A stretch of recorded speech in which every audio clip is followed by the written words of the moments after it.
One that we looked at what 100 women who called us about prostitution told us last year, and 43% of them entered prostitution when they were younger than 18, 24% were younger than 15-year-old, and often, if not always, there was sexual exploitation, as incest, usually at home or in a foster care.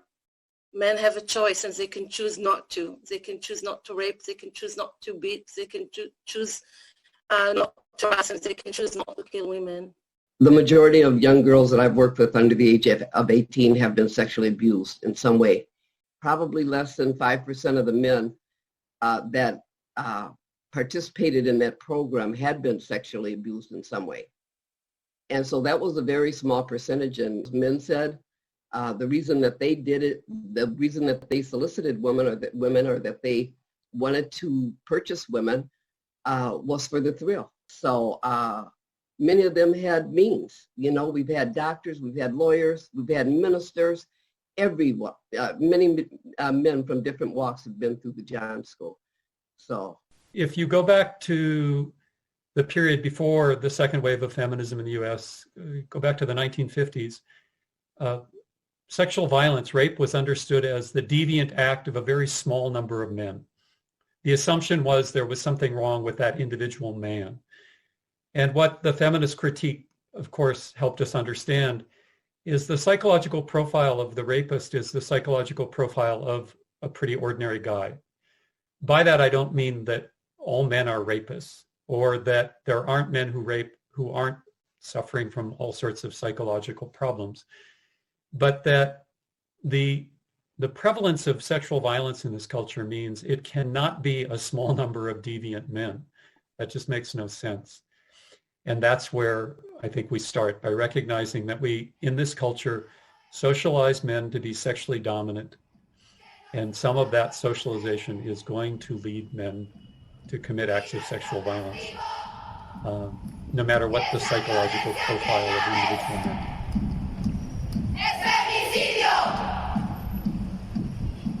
Impunidad para mi asesino. Es la desaparición. Es la violación. Y la culpa no era mía, ni dónde estaba, ni cómo decía. Y la culpa no era mía, ni dónde estaba, ni cómo decía. Y la culpa no era mía, ni dónde estaba, ni cómo decía. Y la culpa no era mía, ni dónde estaba, ni cómo decía. El violador eres tú. El violador eres tú. Son los pacos. Los jueces. Thank you. So, in following up on that, there's some people, when they talk about the exploitation of men and women, do you have any thoughts on whether is the exploitation of men and women dependent upon past trauma of the victims that come into that to prostitution or trafficking, or is it also about past trauma of the perpetrators, of those that would purchase or seek out this type of services? Okay, I'll start again. Maybe we'll have a deal. So I want to say two things. They're very short. One, that we looked at what 100 women who called us about prostitution told us last year, and 43% of them entered prostitution when they were younger than 18, 24% were younger than 15-year-old, and often, if not always, there was sexual exploitation, as incest, usually at home or in a foster care, and they usually got to it by grooming. Well, some cases the father was their first pimp, but in many cases when they were in foster care and were groomed by an adult boyfriend.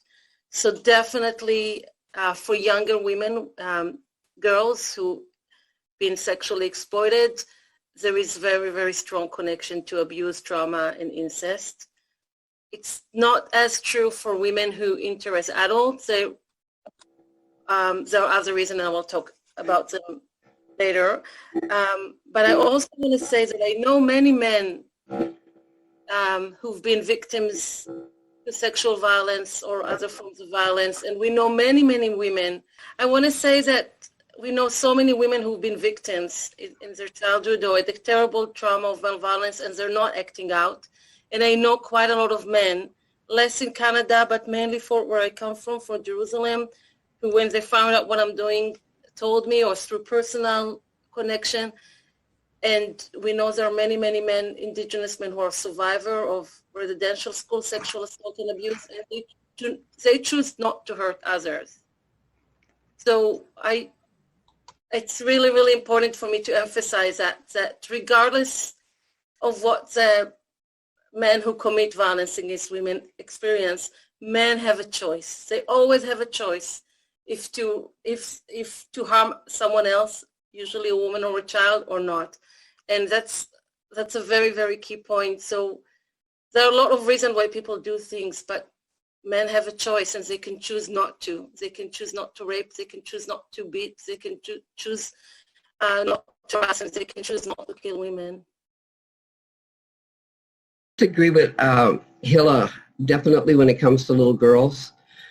The majority of young girls that I've worked with under the age of 18 have been sexually abused in some way before they even, turned 18, or when, many of them were, had to leave home for whatever reason, for, child abuse and other things. But I want to say that one of the things that Breaking Free still does, the Men Breaking Free program. And what happens is every man that comes into that program is there because they're court ordered to be there, meaning that they have solicited a woman in some way in that particular city. So the survey asked them, have they ever been abused as a child? Has anything ever happened to them? Why do they do this? There's many questions that they have to answer on a survey. And I'm going to say that when I was doing it, wasn't called the Men Breaking Free program. The women called it the John School, because that's what they call men. And so it was the offenders prostitution program, but they wanted to call it the John School. And at that time, what we found out were there were probably less than 5% of the men that participated in that program had been sexually abused in some way. And so that was a very small percentage in as you look at the whole group of over probably about 800 guys that had went through that school. And what we found in our survey then was men said the reason that they did it, the reason that they solicited women or that they wanted to purchase women was for the thrill. I mean, some of the things they said, they called it the hunt and all of this kind of stuff. There was all kinds of things that they would say to describe why they purchased women. Now, for the women that got involved in prostitution that were over the age of 18, such as myself, mine was related, I'm going to say, to poverty. I was not sexually abused as a child. I wanted to make some money. And the stripping industry just came to the city I lived in, and it said make $1,000 a week. And back in the early 70s, even now, that's pretty good amount of money every week. So me and a girlfriend, the friend that I told you about, figured all we would be doing is dancing. But many of the women then, they got involved for, I'm going to say, poverty. They wanted to make money, and there were a lot of women. We had women from all walks then, and many of them were not sexually abused. They got in because they believed a lie, that prostitution is a free choice. They thought they would make money. They would become rich. They would be able to get whatever they wanted in life. That's why they got into. And I know we just talked about choice, but I would always say choice, whenever you have a choice, you should be able to get out of it. You should be able to make a choice to say, I'm leaving now. And that's not the case with prostitution. You just don't walk away and say, okay, it's over with, it's done. And that's because there's so many things that hold you into it that trap you, the pimp, the John, there's so many barriers to getting out.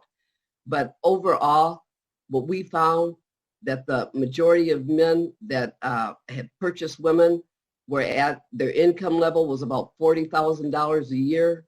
The majority of them did not live in the city that they came in to purchase women. They came into the neighborhoods where mostly women of color, African American, Latino, Latina women lived, and that is where their hunt began, is what I'm going to say. That's what they called it. So many of them had means. You know, we've had doctors, we've had lawyers, we've had ministers, everyone. Many men from different walks have been through the John School. So. Thank you. Thank you. I think I'll speak to the profile of the perpetrator. So the question, if I understood it, was about what might lead either people to become perpetrators or victims. And here's where, for me, the radical feminist critique of patriarchy, I told you I was going to say that a lot, is so important. If you go back to the period before the second wave of feminism in the US, go back to the 1950s, sexual violence, rape, was understood as the deviant act of a very small number of men. The assumption was there was something wrong with that individual man.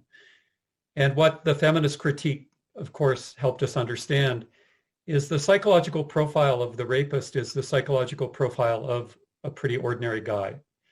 By that, I don't mean that all men are rapists or that there aren't men who rape who aren't suffering from all sorts of psychological problems, but that the prevalence of sexual violence in this culture means it cannot be a small number of deviant men.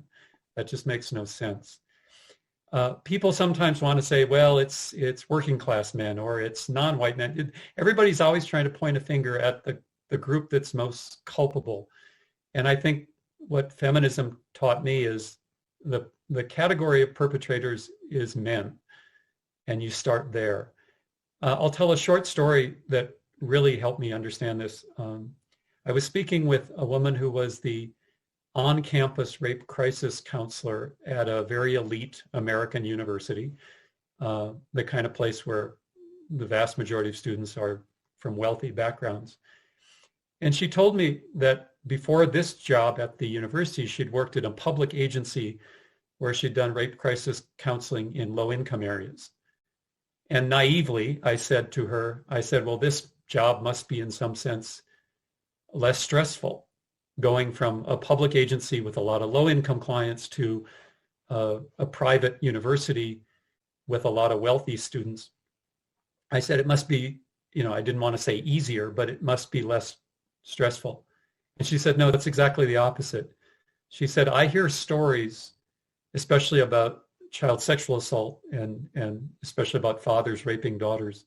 She said, I hear stories from the students here that in some ways are far more difficult to understand than when I was at the public agency. And she said, the reason is quite obvious. Money buys you privacy. Money buys you insulation from public scrutiny. That ultra wealthy men will engage in sexual violence, even sexual violence directed at members of their own family. That is, far more damaging than you can imagine. And that was one of those moments where I realized, oh, I've got the wrong assumption here. In fact, sexual violence is perpetrated across class lines, across race lines, across all lines. And that's where I think we start, by recognizing that we, in this culture, socialize men to be sexually dominant. And some of that socialization is going to lead men to commit acts of sexual violence, no matter what the psychological profile of individual men.